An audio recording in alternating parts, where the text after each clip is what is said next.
Bom dia com Jesus Cristo. Amém. Se aqui a gente se sente recompensado pelo trabalho que Deus fez através dos nossos ministérios, ou através desse ministério, porque ele é um só, eu estava imaginando quão grato, quão gratificante não deve ser quando chegarmos lá em cima. Com razão, o irmão Branham disse que todos vinham abraçá-lo, dizendo: "Oh, meu precioso irmão." Eu pensei, porque toda grande coisa tem um pequeno começo. Você sabe que os genes de um elefante precisa de microscópio para ver. E dali ele passa para o ventre da fêmea e logo vem um elefante, e nós depois temos, até onde eu conheço, o maior animal da terra. A mesma coisa é o homem. Você esteve nos lombos de seu pai. E isso teria que ser visto somente através de aparelhos próprios. Mas sua mãe te concebeu e você veio à luz, e hoje é este corpo. O rio Amazonas, você pode pular ele, ali no Peru. Então a gente vê que as grandes coisas têm pequenos começos. E lá no estado de Kentucky, o estado mais pobre dos Estados Unidos, numa cabana de pau a pique, nasceu uma coisinha pequena. Um pequeno camponês. Uma vez já estava praticamente morto. Seu pai não estava somente sua mãe. E a neve caiu, o gelo caiu. E o vizinho viu que não tinha mais fumaça no chaminé por alguns dias. Ele disse: "Eu vou lá ver o que está acontecendo." Chegou lá e ele teve que fazer uma invasão de domicílio, sem ordem do juiz. A mãe de William Branham estava abraçada com ele, vivendo já as suas últimas horas. Então aquele homem buscou lenha e os aqueceu. William Branham não podia morrer. A pequena coisa não podia. Ele tinha que vir aqui em João Pessoa, porque a sua morte não pôs fim ao seu ministério.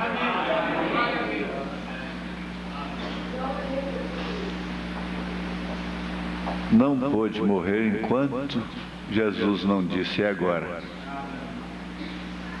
Venha." Agora nós vamos pensar um pouquinho no livro de Juízes, capítulo 16, apenas para vocês procurarem na Bíblia. Juízes, capítulo 16. Falar sobre a igreja que está em Goiânia é desnecessário, porquanto ela está aqui. Ela está aqui na pessoa destes pastores, do vosso pastor, na minha própria pessoa, irmãs que vieram de lá, irmãos, e vocês próprios. Porque você não poderia falar de sua mão para o resto do corpo, porque a sua mão pertence ao seu corpo. E nós somos um corpo só. E a moda da sunamita, a moda da sunamita, eu sempre digo, tudo vai bem. Sabe por que tudo vai bem? Porque vai como Deus traçou. Outro dia eu estava falando com a igreja sobre paciência. A coisa que eu teria coragem de pregar isso só depois que o profeta veio mesmo. Dizer que Noé teve paciência com Deus. Nós temos paciência com Deus? O que é isso? E eu pensei assim, às vezes Deus pega um homem para tratar com ele ali e permite alguma coisa acontecer com ele. Deus tem um curso, mas nós pegamos e entramos no meio desse curso. Nós não temos paciência com Deus. Nós não temos paciência em casa. Não temos paciência com a gente mesmo. Você não tem paciência com você mesmo. Você se esquece de que você também é de carne e osso. E às vezes você cobra tanto dessa carne, desses ossos, que você passa a pensar até que não é eleita, que não é eleito.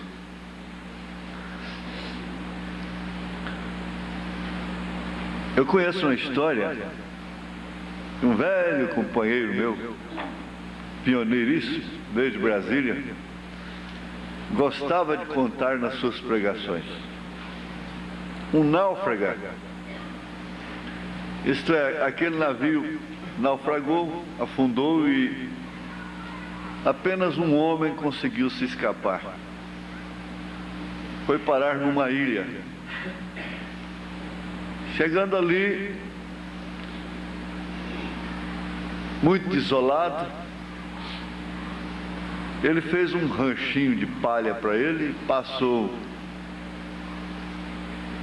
a dar um jeito de pegar uns peixinhos por ali e tratar de sua sobrevivência com frutas e coisas. E quando ele já havia perdido a esperança, pensando, Deus se esqueceu de mim, não há mais meio para mim. Ele estava lá na praia da ilha, tentando pegar um peixe, e já quase que se acostumando com aquela vida, quando ele olhou para trás,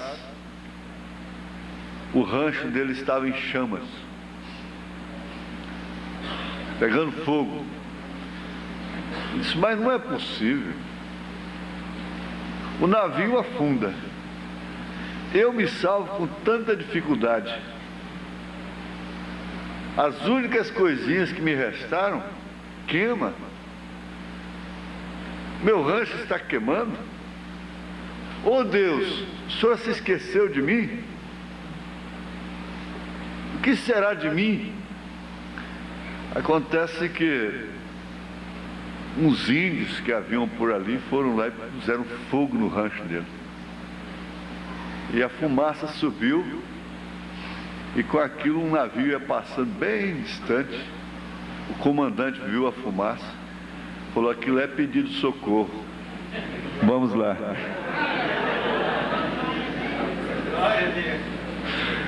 Aí ele pulava e gritava, põe fogo no seu rancho, meu irmão. Pregador, Esse pregador, meu amigo, gritava, né? Põe fogo no seu rancho, irmão, antes que o índio venha e põe. peça socorro, né? Agora, eu estava pensando durante esse encontro, até mesmo no avião, na viagem, eu estava pensando isso. Há uma sentença sobre cada líder, sobre cada pregador. Uma sentença muito dramática, muito drástica. É que ele tem que errar. É uma sentença. E o profeta disse que ele tem que errar para o povo tirar a atenção dele. Isso quer dizer, aqueles que eram somente crentes nele, se escandalizam, vão embora. E os que eram crentes em Jesus, verdadeiros, mas que o tinham numa posição muito especial, que achavam que não podia viver sem ele, esses então passam a confiar só em Jesus. Então o irmão Branham disse isso em outras palavras, e não há como escapar disso. É claro que é proporcional, é relativo. Até mesmo seu marido tem que errar. Até mesmo sua mulher tem que errar, em proporções. Os seus filhos têm que errar. Afinal de contas, nós estamos numa dimensão que é limitada ao erro, às falhas. Portanto, toda a consideração, toda a afeição a mim ou a quem quer que seja, deve ser simplesmente debaixo da graça. Porque com a revelação da graça nós entendemos que todos nós somos iguais. E que assim como um homem que oferece graça, que Deus usa para oferecer graça para os outros, ele também tem direito de usufruir dessa graça. Ele também precisa dela. Então ele ajuda tantos, e às vezes na hora dele ser ajudado, ele não é compreendido. O irmão Branham disse: Jó orou por tantos, fez tanto pelos outros, orou tanto pelos seus amigos, e naquela hora ele não tinha ninguém que orasse por ele. Mas nós damos graças a Deus, porque nós temos um universo de orações uns pelos outros, e nunca cobramos uns dos outros uma infabilidade, porque quem cobra infabilidade atribui infabilidade, e isso é catolicismo. Ela atribui infabilidade ao Papa, e por isso o Papa é infalível. Mas aqui não tem Papa. Aleluia, glória a Deus. E você, portanto, não pode atribuir infabilidade ao ser humano. Salomão disse isso, que todo homem tem que errar, todo homem é falível. Agora, ele tem incumbências, ele tem responsabilidades maiores às vezes. Eu não quero ficar muito tempo na preleção, mas eu confesso que eu cheguei a temer virar uma criança aqui. Ainda bem que eu chorei muito antes. Afinal de contas, eu sou falível, eu sou humano, sou sujeito às emoções, às sensações, e sei também perceber a graça de Deus. Eu gostaria que, principalmente os pastores que quisessem escrever, aceitassem uma dedicação de uma frase que não é apenas filosofia. Na verdade, ela está entre aspas. Vocês, os pastores, já entendem o que quer dizer isso. Mas prestem bem atenção. Se possível, anotem. A grandeza de um homem está na sua decisão de ser mais forte que a sua condição. Se vocês querem, eu vou repetir novamente. A grandeza de um homem está na sua decisão. Você tem que decidir ser mais forte que a sua condição. Então é o que acontece comigo hoje. Sempre aconteceu comigo. Eu decidi ser mais forte do que a minha condição.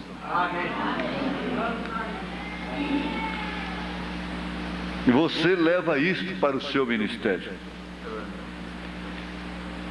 Ser mais forte do que a sua condição. Fiquemos de pé um pouquinho. Juízes 16.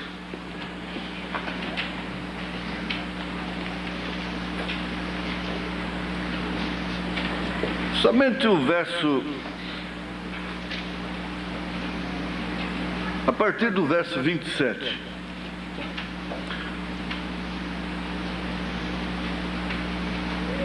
Então disse Sansão ao moço que o tinha pela mão. 26. Obrigado. Guia-me para que apalpe as colunas em que se sustém a casa, para que me encoste a elas. Ora, estava a casa cheia de homens e mulheres, e também ali estavam todos os príncipes dos filisteus, e sobre o telhado havia alguns 3.000 homens e mulheres que estavam vendo brincar Sansão. Então Sansão clamou ao Senhor e disse: Senhor Jeová, peço-te que te lembres de mim e esforça-me agora, só esta vez, ó Deus, para que de uma vez me vingue dos filisteus pelos meus 2 olhos.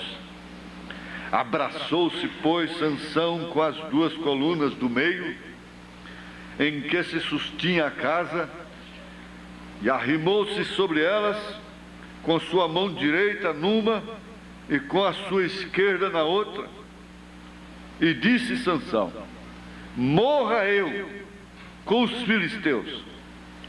E inclinou-se com força, e a casa caiu sobre os príncipes e sobre todo o povo que nela havia, e foram mais os mortos que matou na sua morte do que os que matara na sua vida.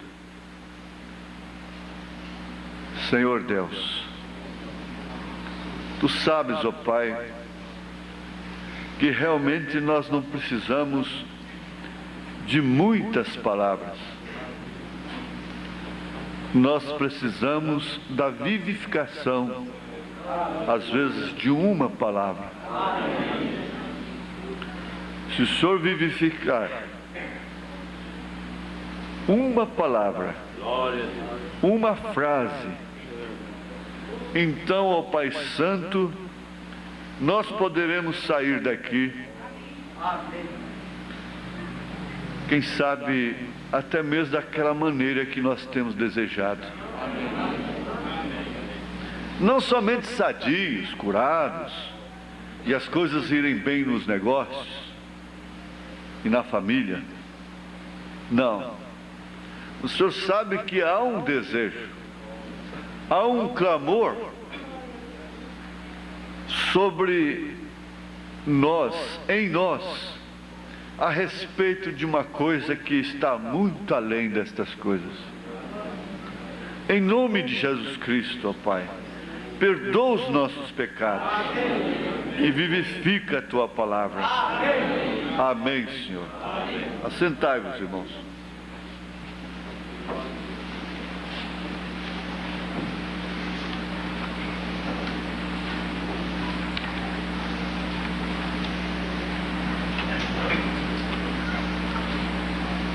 Sansão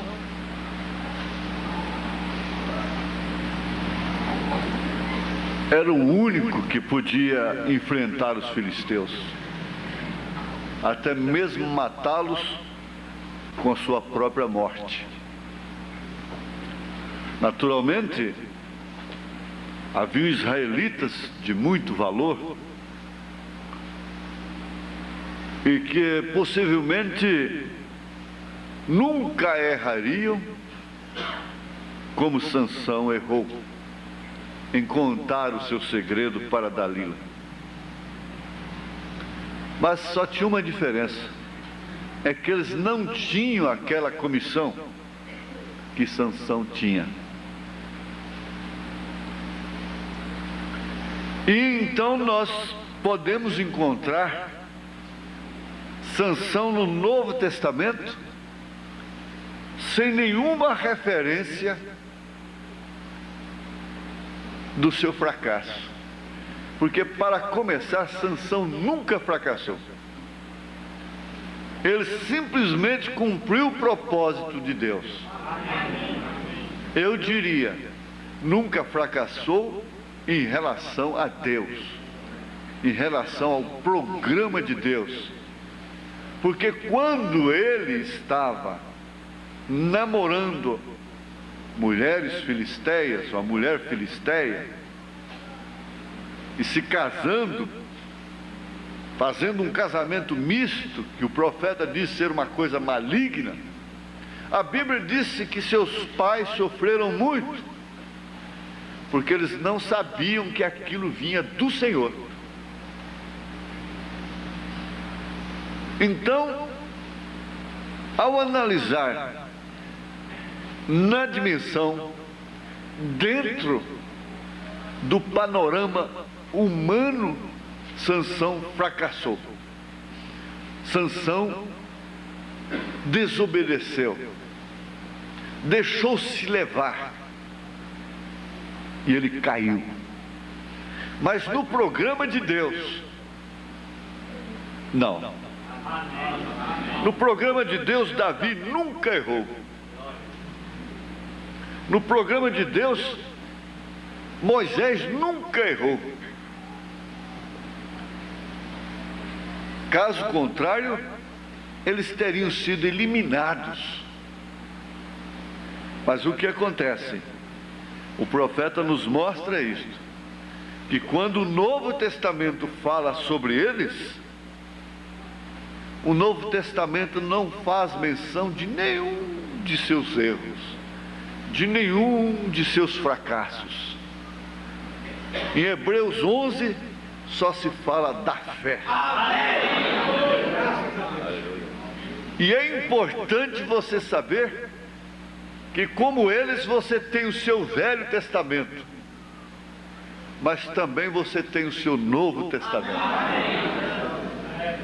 Para começar, você terá até um novo nome, um novo corpo. Aleluia. Então, é nesse sentido que a noiva nunca pecou diante de Deus. Ela não tem pecado.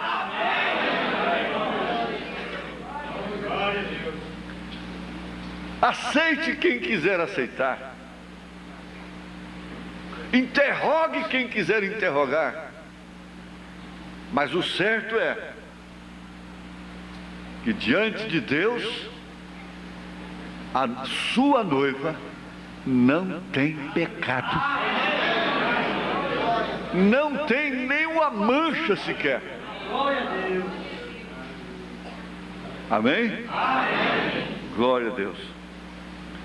Eu gostaria de me prender, até pensei assim, se eu, conforme andar as coisas, conforme for o tempo, eu pensei assim, eu vou ler ao pé da letra a mensagem somente uma vez mais, Senhor.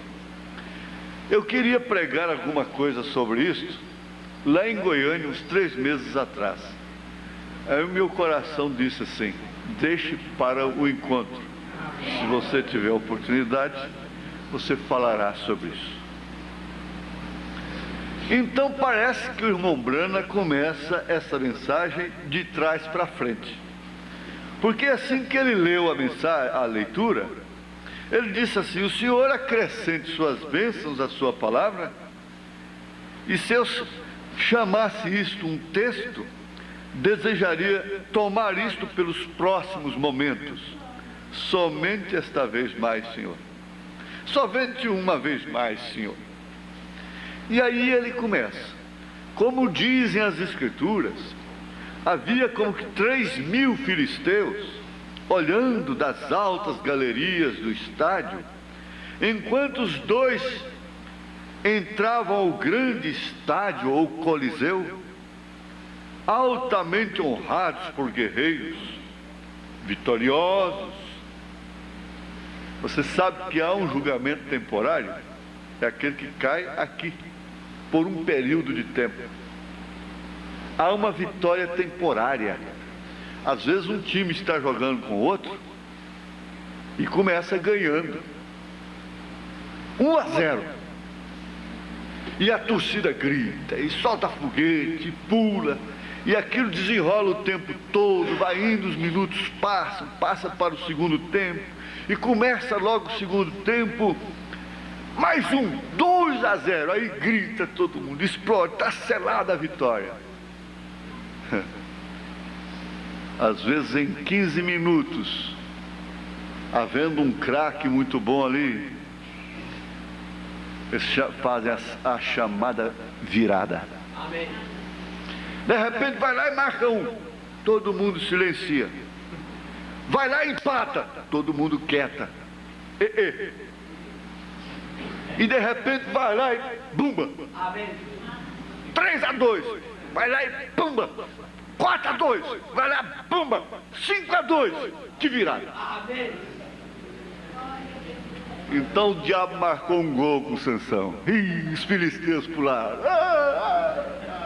E soltaram foguete. E vão brincar, e vão pular. Espera aí, meu filho, a virada virá. Aleluia! Pode deixar que virá a virada. Tem tempo para tudo. Paciência com Deus, gente. Espera mais um pouquinho. Espera um pouco. Parece que o diabo está ganhando na sua casa, está ganhando em você mesmo, está ganhando na sua igreja. Levou tantos membros, com a ressurreição isolada, com o novo nome. Deixa, espera. Você tem um craque. E ele não é um Pelé, não. Ele é o Espírito Santo. Aleluia. Glória a Deus. Agora veja só como se comemora uma vitória. Suas damas iam finamente adornadas de joias, enquanto se assentavam no lugar. É porque aquele homem foi um espinho no calcanhar deles. Usou até raposa contra eles. Usou até raposa. A gente não usa raposa, a gente usa Atos 2, verso 38. A gente usa Mateus 28, 19. Queima a lavoura deles. Isso não é raposa, não. E então o anunciador disse que Sansão entrava à arena. Quando chegaram aqui assim, curiosos, eu quero ver o irmão Joaquim Gonçalves, que eu gosto, né? Eu quero ver o irmão Joaquim Gonçalves. Quantos nunca tinham me visto? Aquela curiosidade, não é? Aquela curiosidade, né? Eu quero ver. Muita gente pensava que era velho, né? Então essa curiosidade é natural. Ela é até cristã. Eles querem conhecer Roberto Carlos, Xuxa. Se a Xuxa vier aí, é tanto chuchada para um lado e para o outro. Não é? Querem conhecer. Agora, quem não quer conhecer um irmão? Quem não gostou de conhecer esses pregadores? Quem não gostou? É claro que todos gostaram. E você já pensou? Lá é bom a gente ver Jesus. A gente chega a cantar. Lá eu quero ver mamãe, estar com ela no jardim, mas primeiro eu quero ver meu Salvador. Mas escuta aqui. E que tal se você visse a cara do diabo? Se você visse a cara do diabo naquele dia, quando ele estivesse sendo julgado, eu quero ver a cara desse que botou tanto cigarro na minha boca por tanto tempo até que Jesus me libertou. A cara dele, seu sem vergonha. Você viu agora onde você foi parar? E assim Sansão era um inimigo.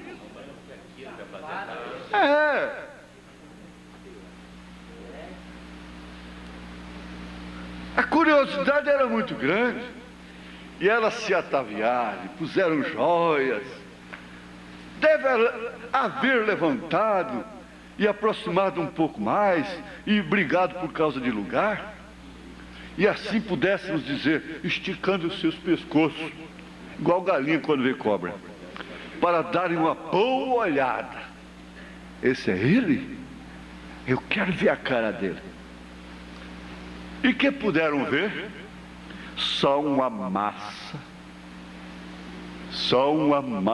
de carne humana, um homem que foi uma vez um grande guerreiro, guiado cegamente como estava, por um rapazinho, um mocinho, que eu conduzia até a arena.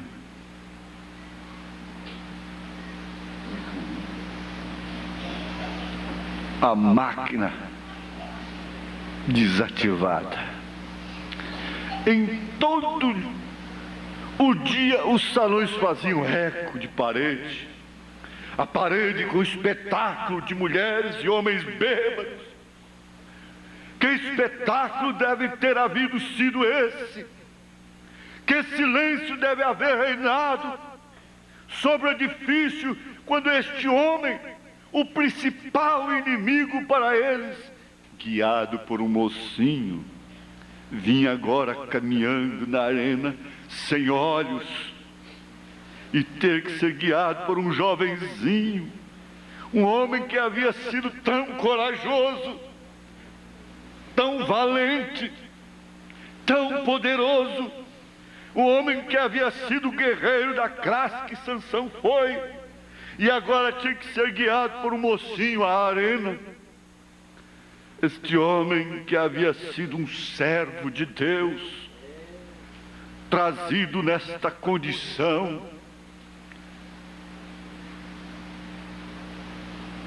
grande homem, é aquele que toma a decisão de ser mais forte do que sua condição. Trazido nesta condição a este lugar de bebedeira, para o escárnio, era uma grande celebração para seu Deus Dagon. Que desacato! Mas lembre-se, isso é temporário. O Deus peixe que havia obtido a vitória sobre Jeová, veja só, o Deus peixe, Dagon, venceu o Senhor dos Exércitos. Quando você se põe a julgar um irmão, você está dizendo, está vendo? Deus foi vencido.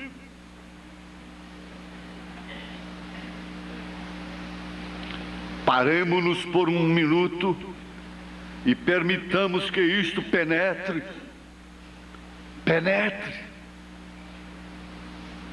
Filisteus, pagãos, celebrando a vitória sobre o exército de Jeová.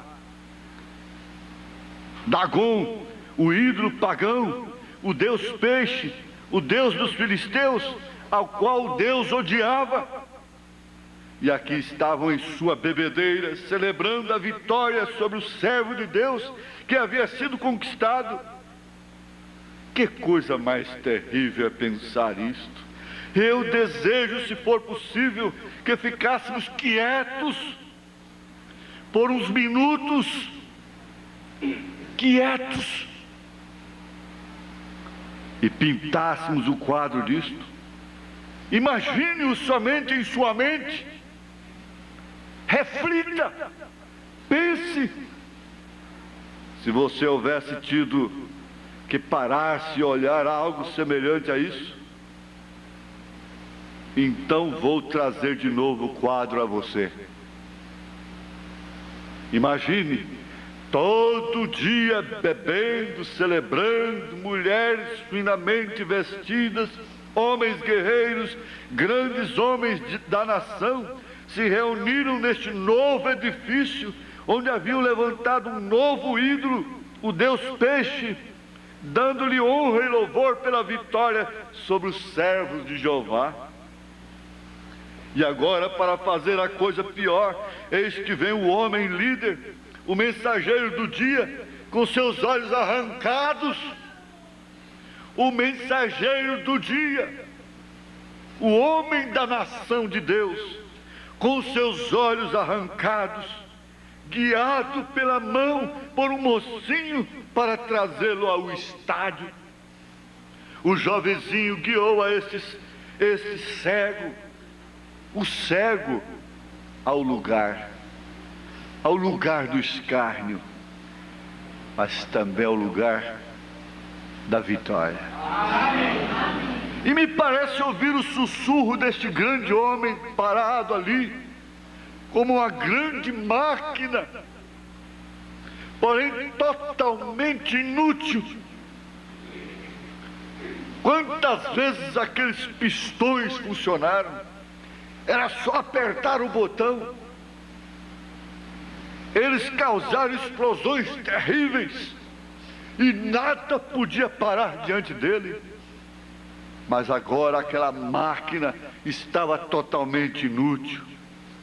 Deus o havia levantado com um propósito, porém vendeu sua primogenitura, e que aqui estava ele agora como uma massa de maquinaria. Penso em minha mente, veja só, sem força, guiada por um jovenzinho, mas sem dúvida que Sansão havia pensado em todas estas coisas. Quando perdeu sua força, pensou no que havia sucedido. Quando a moça perde, aí ela pensa no que havia sucedido. Quando o homem cai, aí depois ele vai pensar no que havia sucedido.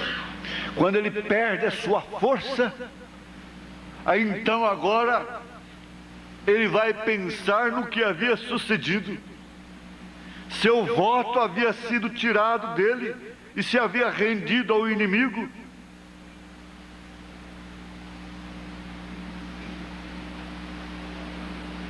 E eles, em troca, lhe haviam tirado a visão de seus olhos.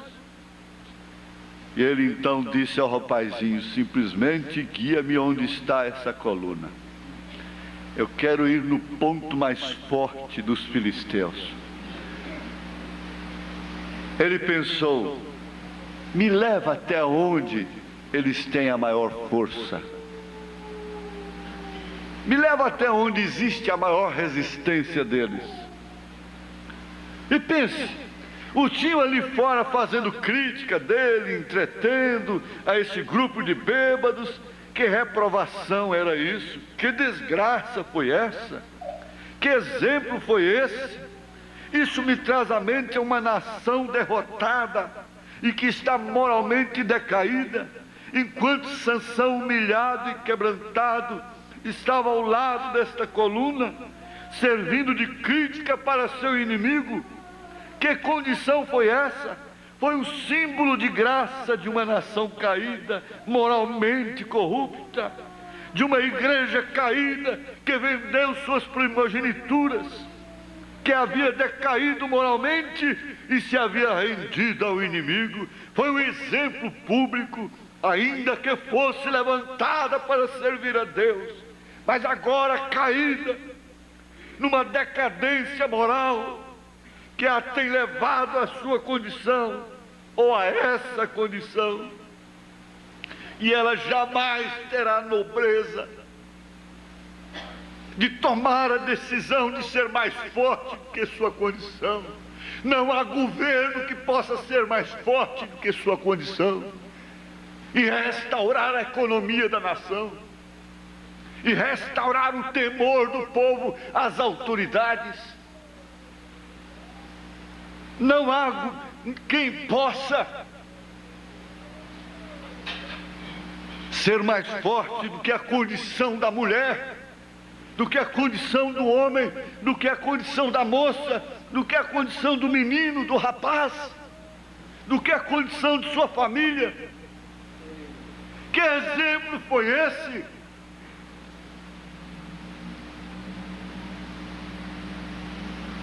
Terá que haver uma força, terá que haver um superpoder, terá que haver uma decisão do alto de nos fazer mais fortes do que a nossa condição. Abraão estava numa condição que ele não podia gerar um filho, e Sara também estava na mesma condição, que jamais ela poderia conceber um filho.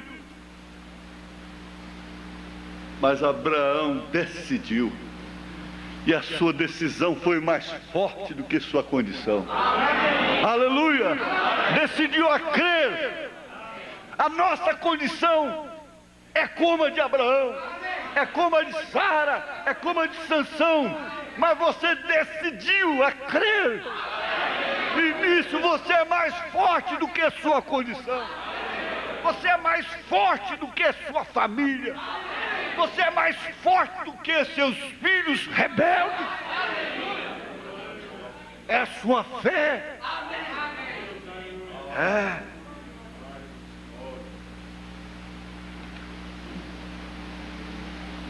Vocês sabem que quando mencionavam o nome de Sansão, eles ficavam todos nervosos, eles ficavam todos agitados, porque ele era o servo ungido de Deus. Ele nasceu com um dom nazireu, e eles sabiam que nada podia estorvar, nem parar esse dom nazireu, enquanto ele mantivesse. Eu não conheci meu pai. Quando eu nasci, meu pai já havia morrido. Mas eu tive uma mãe que as horas vagas dela eram de joelhos, era lendo a Bíblia.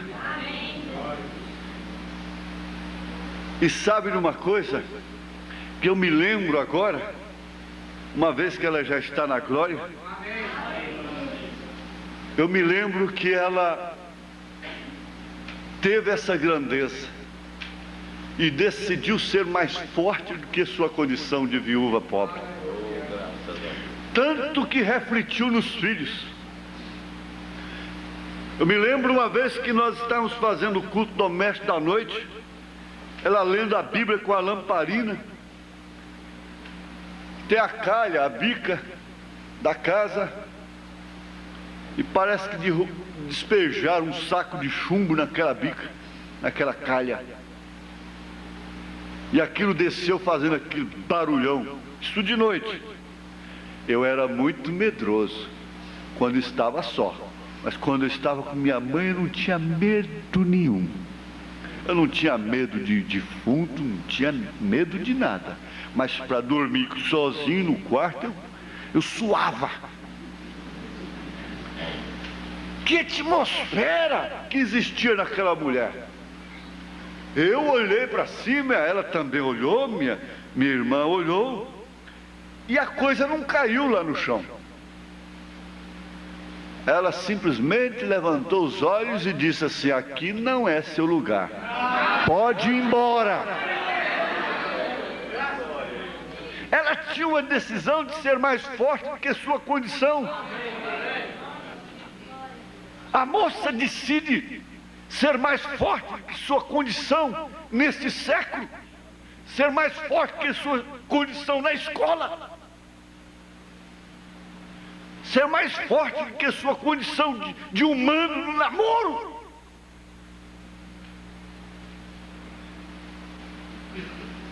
Porque a condição de todos nesta era é uma só: calamitosa, fracassada, sujeita.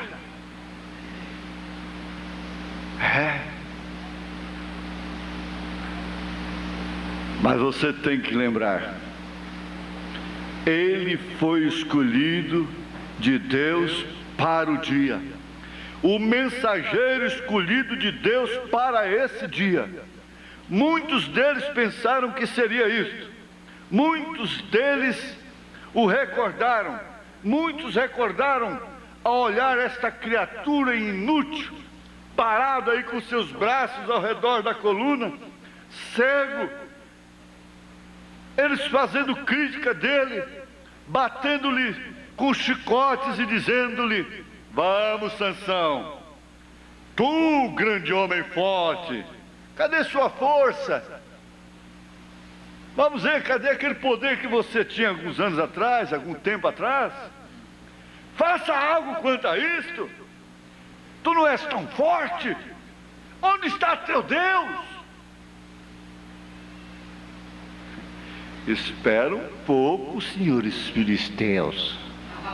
Espera um pouco. Parece que esta noiva perdeu. Eu ainda era garoto. Lembro que há uma festa na cidade de Trindade, município vizinho de Goiânia. Eu nasci ali, na cidade de Trindade, a capital da idolatria de Goiás.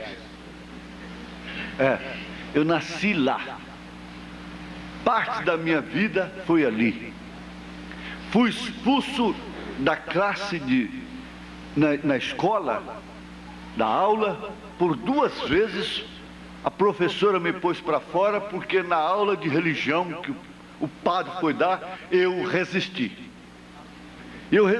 Ela me punha para fora. E me lembro que no fim daquela festa de bagunça, porque é uma festa de quermesse, de negócio, de bailes, de bebedeira, de matraca na porta da igreja, e de votos absurdos, penitências horríveis, pagãs.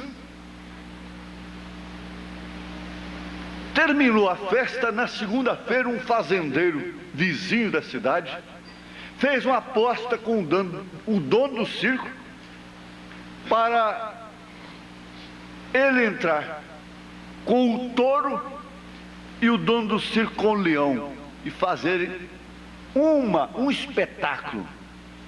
O desafio: a luta do touro com o leão.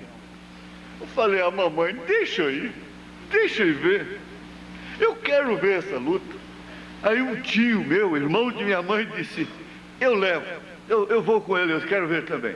E eu fui lá, tinha aquela arena grande, puseram a jaula adaptada naquela arena de grades de ferro, e eu fiquei bem perto, eu queria ver, e o leão está lá.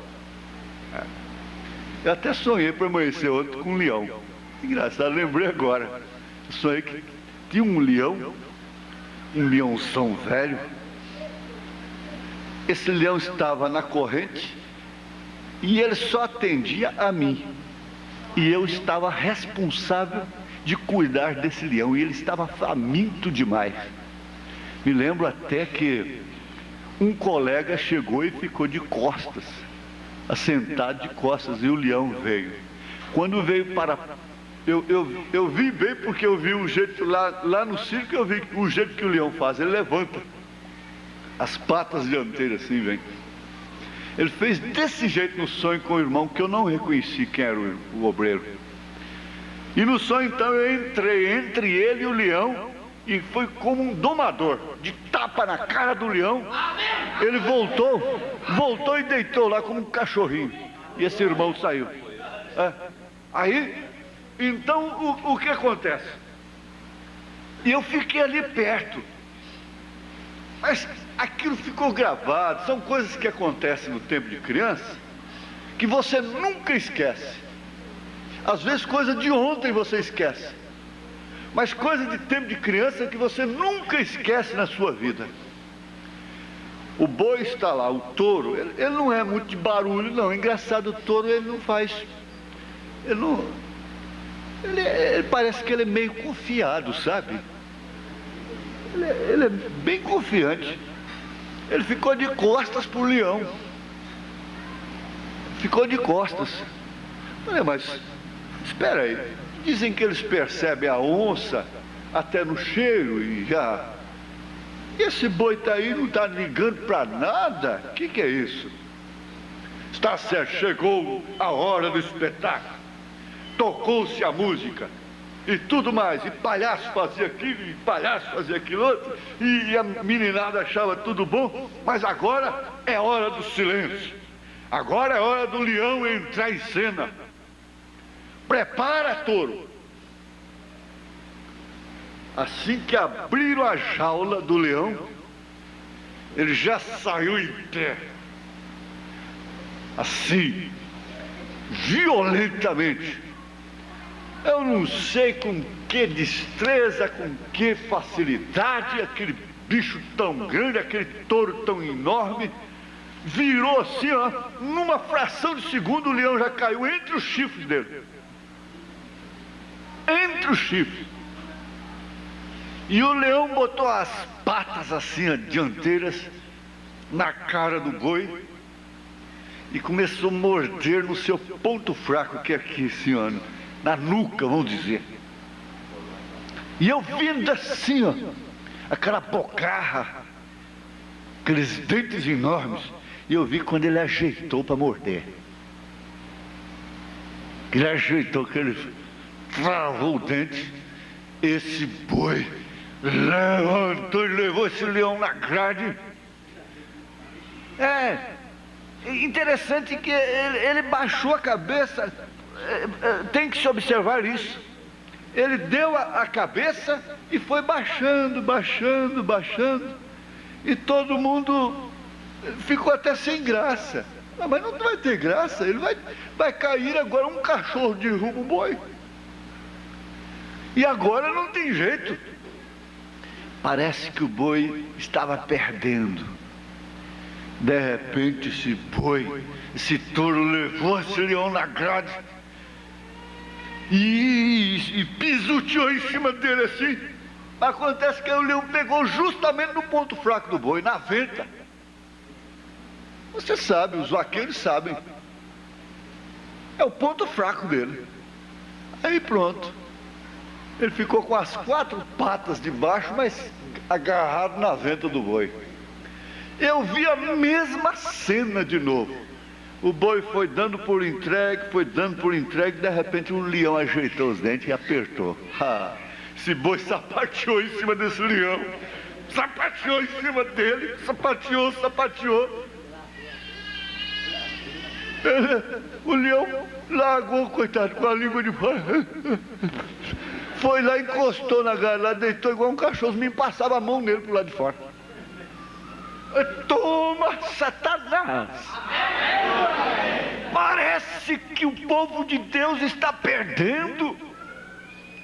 Parece que vai cair. Pegou no ponto fraco, pegou na família, pegou na esposa, pegou nos filhos, pegou no pastor. Parece que a igreja vai acabar, porque pegou bem na venta, na veia do pastor. Mas Jesus Cristo é o mesmo ontem, hoje, eternamente. Satanás, eu te digo, é Jesus Cristo, é o mesmo ontem, hoje, eternamente.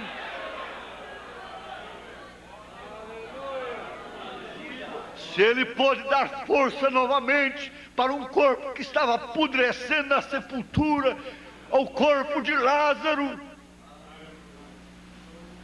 se Ele pode dar força novamente para Sansão, ah, meus irmãos, vocês não sabem o que está esperando, o que vai acontecer com esta igreja noiva.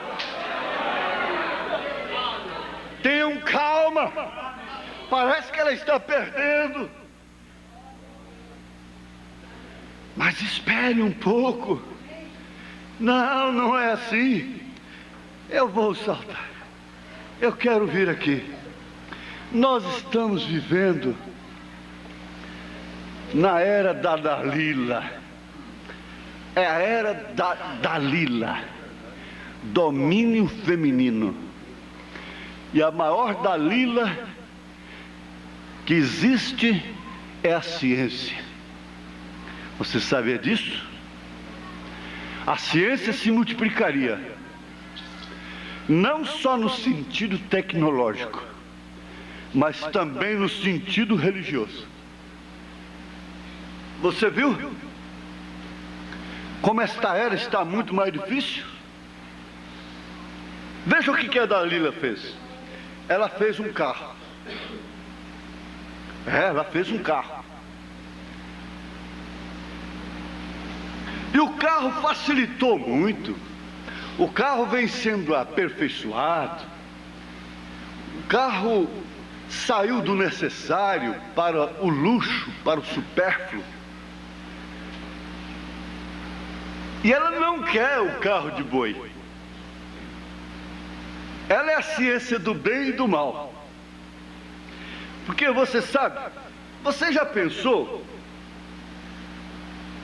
um conquistador botar um carro de boi na avenida, com meia dúzia de bois, ir lá na praça, pegar uma mulher, dizer, vem cá, bem, e botar dentro de um carro de boi, vão jucoso, tocando para o motel, de carro de boi?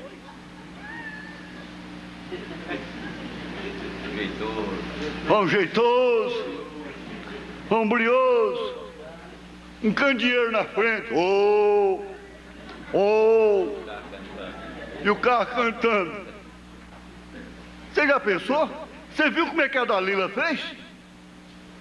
A Dalila botou um telefone na casa dela, a Dalila botou um carro na porta dela, a Dalila botou o carro com todo conforto para amarrar.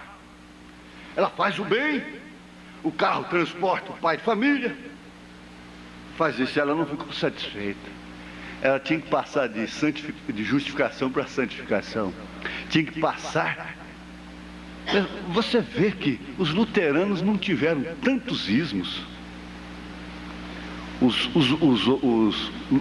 Os luteranos mesmo. Os wesleyans também não tiveram tantos ismos como nós temos hoje. O recurso é muito grande. O rádio bota tudo dentro de casa.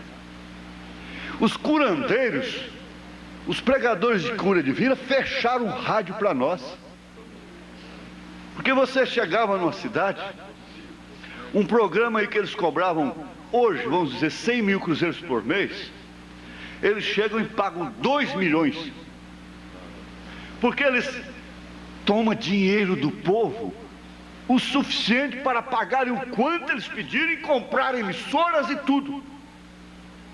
A Dalila amarrou a noiva, amarrou a mensagem. É isso que está acontecendo. Então o avião, mas você vai ver que no carro tem motorista demais, gente. Carro tem motorista demais. Esse ministério que é para terreno, tem demais. Você pode sair aqui e encontraram ali na esquina. Te chamaram, ó, vem cá, vou te mostrar aqui um negócio. O irmão Branham vai voltar, viu? O irmão Branham vai voltar sozinho primeiro. Motorista tem demais. Piloto de avião não são tantos, porque esses já passam por cima. Não são tantos, mas tem muitos. Pilotando em coisas, em alturas, entrando até em profundidades, como um peixinho que o irmão Branham viu lá com uma luzinha no focinho. Você pode fazer a comparação, porque o irmão Branham fez. Carroça ninguém quer, carro de boi ninguém quer. Não pode. E isso vem paralelo com os ministérios. Piloto de avião é mais raro, mas tem demais. Avião para cima, avião para baixo. Mas astronauta não. Astronautas são poucos, selecionados. E não tem espaçonave para levar para motel, para grupo de rebeldes, para fornicação doutrinária, para fornicação, adultério espiritual. Espaçonave não é para isso. Espaçonave é para sair fora da terra. Aleluia! E nós estamos numa contagem regressiva. E Sansão, assim que furaram os seus olhos, começou ali uma contagem regressiva também. Os dias foram passando, e cada dia que passava era um dia a menos. E quando ele entrou ali, para que eles zombassem dele como um derrotado, daí então veio a contagem regressiva. Aleluia, glória a Deus. Oh, Dalila! Essa Dalila às vezes é a própria esposa.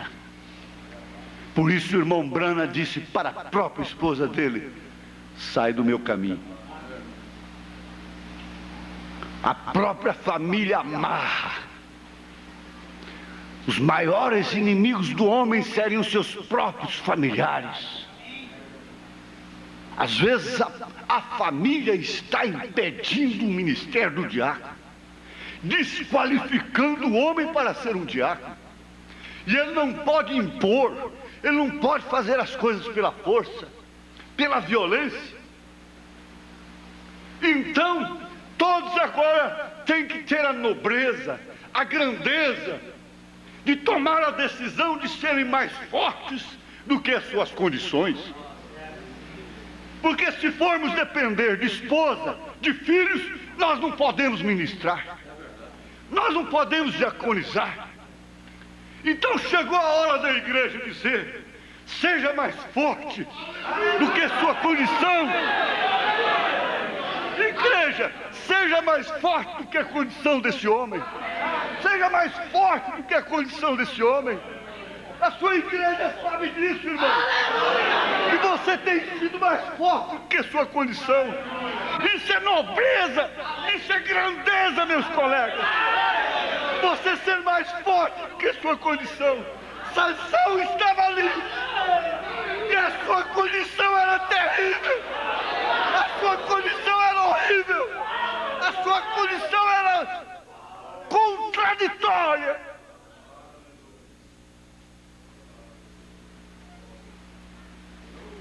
Igreja no Brasil, quem me ouvir nesta fita, pense nisso. Se você tem um homem que é usado por Deus, que tem o talento, não encerre esse homem. Não deixe família, Dalilas, amarrar esse ofício, não. Deixe ele ser mais forte do que sua condição. A igreja tem que estar preparada para isso. É assim, minha irmã. É assim, meu irmão. A história diz que a maior inimiga que Wesley, o mensageiro de Filadélfia, teve no seu ministério foi sua própria esposa. Ela chegou a fazer campanhas programadas contra ele. Igreja, quando você vê um homem muito cheio de condição, pode saber, ali está um fariseu. O fariseu diz: eu tenho condição. Eu não sou como esse publicano. Ele não tem fraquezas para se compadecer dos fracos. Ele não está rodeado de fraquezas para se compadecer dos fracos. Sansão fracassou, Sansão fracassou, Sansão fracassou. Ele como Sansão foi na conversa da Dalila. Mas veja, que dia que ele matou um filisteu, esses censuradores? O que fizeram eles por essa pátria? O que eles fizeram pelo Nordeste? Como a hiena, eles ficam ali de fora, esperando o leão pegar, matar, comer, e depois ela vem pegar o resto. Ela fica de lá. É falso. É falso. Ele fez isso, ele fez aquilo. Ela faz desse jeito. Mas tem uma coisa: enquanto você estiver ali, meu irmão, ela não tem coragem de chegar. Aleluia! Aleluia! O lobo não vem no pastor, o lobo vai na ovelha. O lobo vai na ovelha, ele não tem coragem de vir no pastor. São covardes, hienas covardes. Mas você não é carniça, porque o que for é carniça. O que ela comer é resto. Irmão Brana disse que é bom que se vá. E João disse: saiu dos nossos porque não era dos nossos. Mas você não. Você não. Você está disposta. Você está disposto a enfrentar com seu pastor e seus diáconos as suas condições, a condição da era. A condição da era não se encontra meio de cumprir 1 Timóteo capítulo 3 ao pé da letra, a menos que seja no legalismo.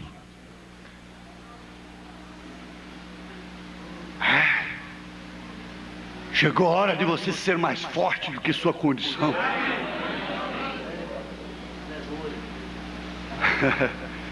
Aleluia.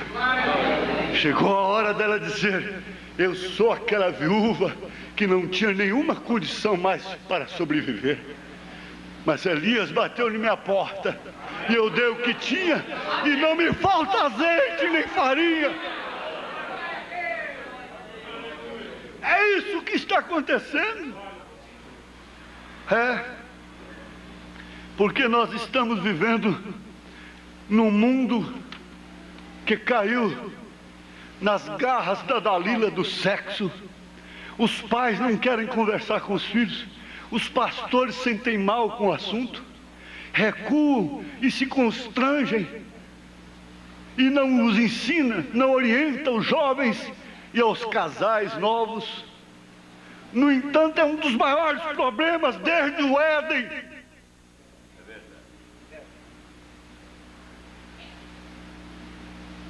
Desde o Éden. Dizer que isso não é problema da igreja é engano. Dizer que isso não é assunto para a igreja é engano.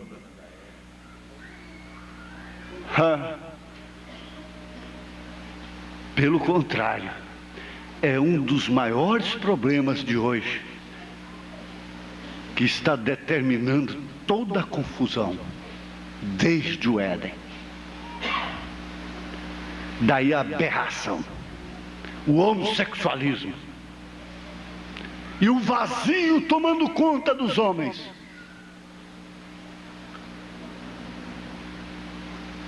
É tempo de vacas magras espiritualmente.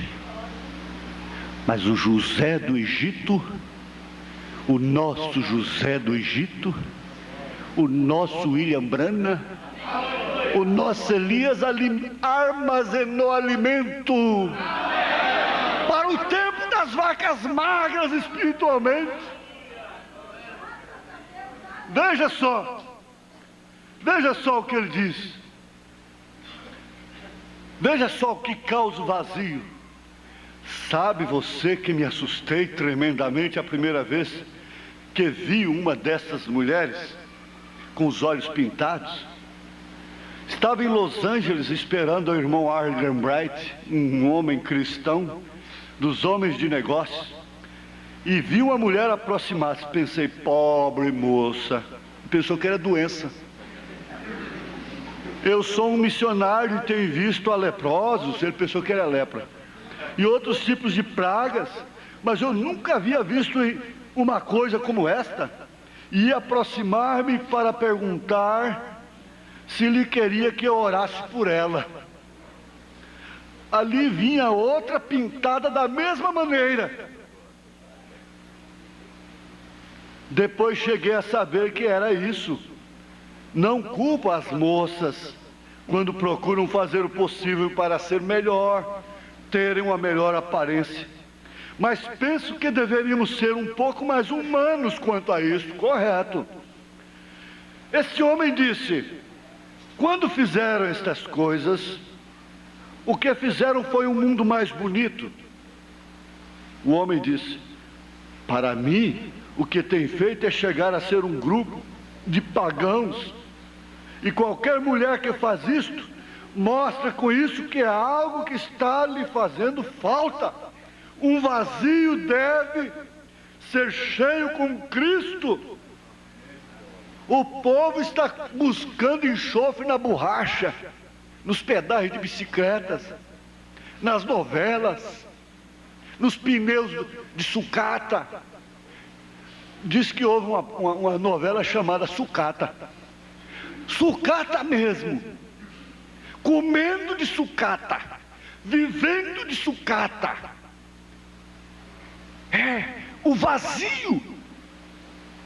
E qualquer homem que permita uma mulher fazer tal coisa, mostra com isso que ele também está vazio. Ele perdeu a força para vencer essa condição. E qualquer pregador que consinta isso em sua igreja, mostre em sua atitude que ele também está vazio. E qualquer organização que permita fazer isso em seu meio, mostra que todos estão mortos. Aqui eu quero chegar ao final. Penso em vocês, mulheres. Estarão dispostas a permitir que seu cabelo cresça? Penso em vocês, homens. Terão suficiente coragem para dizer a elas isso? Tu deves ser a cabeça da casa, homem. Mas ela se tem convertido no pescoço que te faz girar. Sansão, amarrado pela Dalila. Tudo isso é contrário. Crê você que é um avivamento de estremecimento tomará estas mulheres e as tirará das repartições públicas? Deixarão de ser policiais nas ruas? E todas as demais coisas, elas devem estar na cozinha? Crê você que será possível torná-las à ordem? Não, senhor. O irmão Branham disse: não, senhor. Não é possível mais. Tudo é possível. Um grande psiquiatra, sociólogo, disse, quando a revista Veja perguntou para ele qual a causa de ter aumentado a traição das mulheres para com seus maridos. Em outras palavras, ele disse, é que com o mercado de trabalho aumentou as opções. Os contatos com homens interessantes, mais interessantes do que seus maridos. mais românticos, mais conquistadores, e que procuram dar para a mulher coisa que seu marido relapso não dá. Por que muitas igrejas estão aí para cima, para baixo, buscando alguma coisa? Porque seus pastores não têm para dar. Não a satisfaz. E Paulo disse que ela cai na incontinência, 1 Coríntios 7. É preciso satisfazê-la. E a noiva se satisfaz com o quê? Pedro disse: eu não tenho ouro, eu não tenho prata, eu não tenho força alguma, eu não tenho condição, mas o que eu tenho, isso eu te dou. O que eu tenho, estou te dando. O que eu tenho, estou te dando. O que eles têm, eles estão dando. Batismo em nome do Senhor Jesus. Mensagem do rapto, do arrebatamento, porque esta é a única solução. Eles dizem: Cristo é a única solução. É verdade, mas não para botar remendo novo e vestido velho. Jesus não é um alfaiate doido, idiota desse, que vem botar remendo de novo nesse mundo velho. Não, Ele é a solução, sim. Ele é a solução para os eleitos, Ele é a solução para a noiva, Ele é a solução para a esposa, Ele é a solução para os seus filhos. Tanto que Ele virá nas nuvens, não pisará aqui mais. Antes de fazer disso aqui um pano novo, total, um vestido completamente novo, não vinho novo em odre velho, não a mensagem nova, vinda, vivificante num homem velho, a mensagem do rapto, a mensagem da hora, a mensagem da transformação, não é para esse corpo do pecado subir no rapto, não é para essa carne, para esse sangue, porque ela está sob uma condição decretadamente condenada. Ele não põe remendo, Ele não remendou a Sansão, não. Agora veja aqui, eu vou saltar estas coisas aqui para terminar. Isso aqui, para mim, fecha o assunto. Vamos deixar as coisas assim. Sansão soube que necessitava. Ele sabia do que ele necessitava. Esse é o segredo. Hein? Você viu que Sara reconheceu que ela não tinha condição? E nós não vamos dar condição para vocês, não. Nenhum pastor vai dar condição para ninguém. Sara sabia que ela não tinha condição. Essa condição teria que vir de Deus. E Sansão sabia. Nós podemos fazer com que a América volte de novo.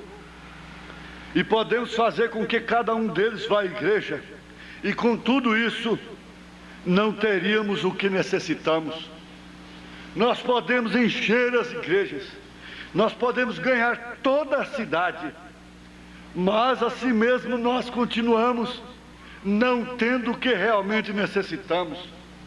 Não teremos o que se necessita. Os discípulos não tiveram consigo senão depois que foram Pentecostes. Jesus lhes disse que não o tinham. E aquele que não reconheceu, pensou que tinha, ficou-se. Depois de estar pregando por 3 anos, com tudo isso, ainda o necessitavam. A igreja o necessita hoje ainda. Reconheça isto. Não sou o que eu devo ser. E eu não espero ser um corpo celestial nesse corpo terreno. Eu vou arrotar. eu tenho que evacuar, eu vomito, eu vou ter dor de cabeça, eu vou ficar nervoso. Eu sou humano, você é humana, e não pense em coisas sobrenaturais. Não pense em fazer coisas que somente o corpo celestial pode fazer. Isso é falso. Mas Sansão se deu conta disso, de que era insuficiente em si mesmo, ainda que tivesse todo o seu organismo. Ele seguia sendo insuficiente. Esse é o reconhecimento dos pastores hoje, dos verdadeiros ministros.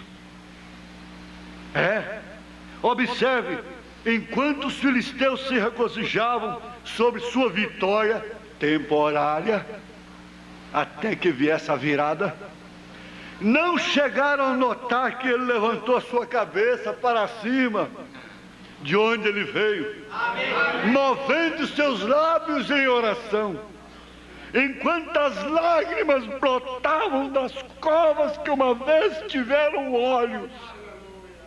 Eles não o notaram, eles não perceberam, sua mulher não perceberá, seus filhos não perceberão, seu marido não perceberá, eles não perceberão, os nossos inimigos não perceberão, o mundo não perceberá, porque o rapto começa daí. Eles não o notarão. Estavam alegrando-se muito com a derrota deles.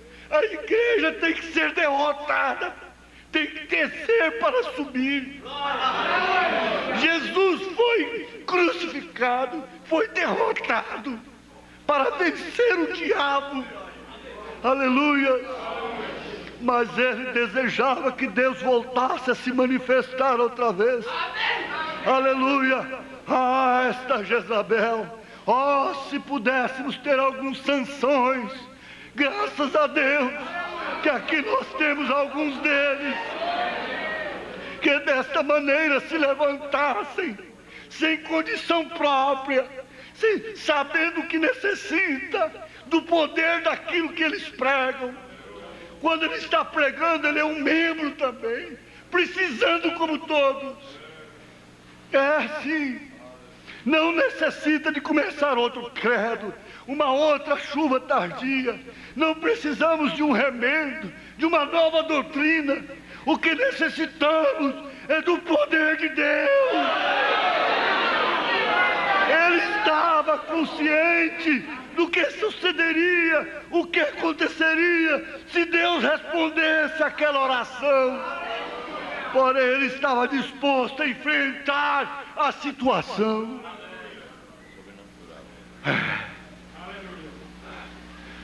Sim, eu digo mesmo,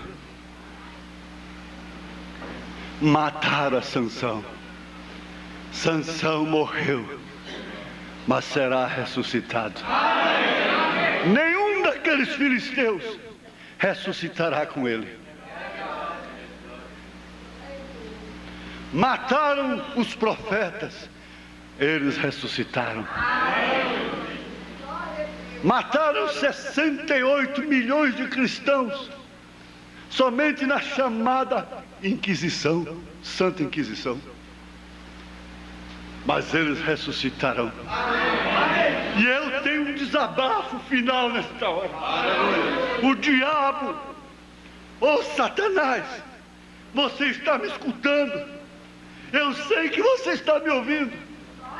Eu sei que você tem me ouvido. E você já falou para mim que não gosta de mim. E eu dou graças a Deus porque você não gosta de mim. Aleluia! Aleluia! Glória a Deus!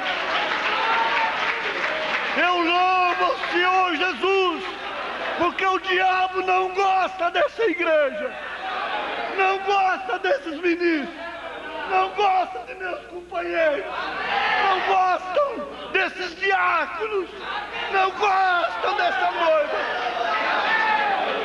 Você já pensou, você ficaria feliz de saber que um outro homem gosta de sua mulher? Não, Jesus fica satisfeito de saber que o diabo não gosta da sua esposa.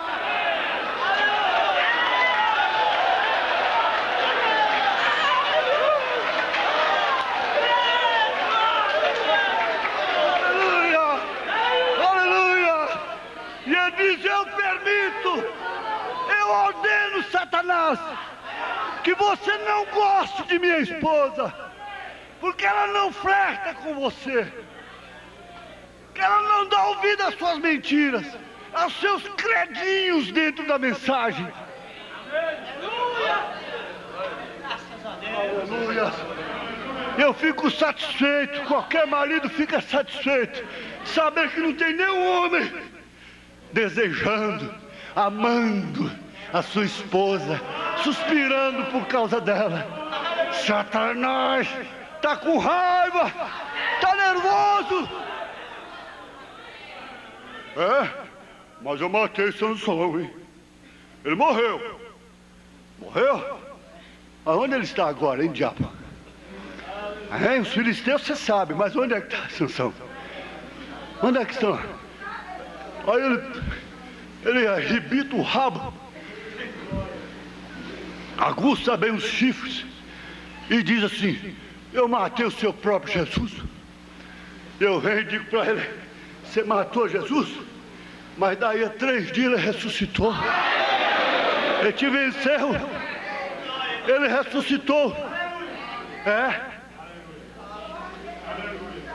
E todos quantos... O irmão Brana disse assim: quando ele perdeu a primeira esposa, que ela morreu, sua filhinha morreu quando ele entregou também a filhinha, ele disse assim: filhinha, há uma tumba aberta lá em Jerusalém, testificando que um dia essa aqui também será aberta. Agora, diabo, para começar, você não tem mãe. Mas se você tivesse mãe ou pai, eu queria ver se seu pai ia dizer assim quando Jesus te matar: há uma tumba aberta do seu velho pai Satanás, testificando que você vai ressuscitar. Não! O dia que Jesus matar o diabo, não haverá nunca mais diabo, nunca mais Satanás, nunca mais.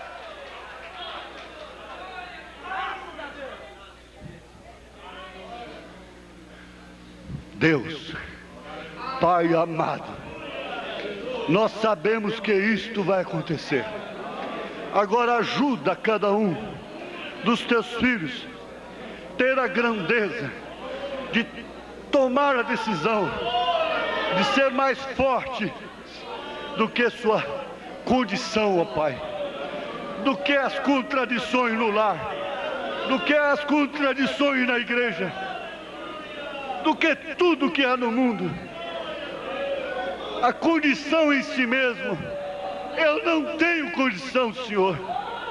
Eu só tenho condição de dizer: somente uma vez mais, Senhor, somente uma vez mais, e câncer sai em nome de Jesus Cristo, diabetes desapareça, doenças em geral, espíritos de enfermidades, doenças de todos os infernos e vícios, doença venérea, seja o que for, consequências, o diabo está aniquilado pelo poder da palavra, pelo poder do Senhor Jesus Cristo, em nome de Jesus, amém. Tenha a grandeza de tomar a decisão de ser mais forte do que sua condição, e respeite a cada irmão que tem a grandeza de continuar na comunhão, de continuar pregando, de continuar dedicando no ministério de diaconato, na administração, ajudando a igreja com fidelidade. Não olha para a condição que sua família não dá, não.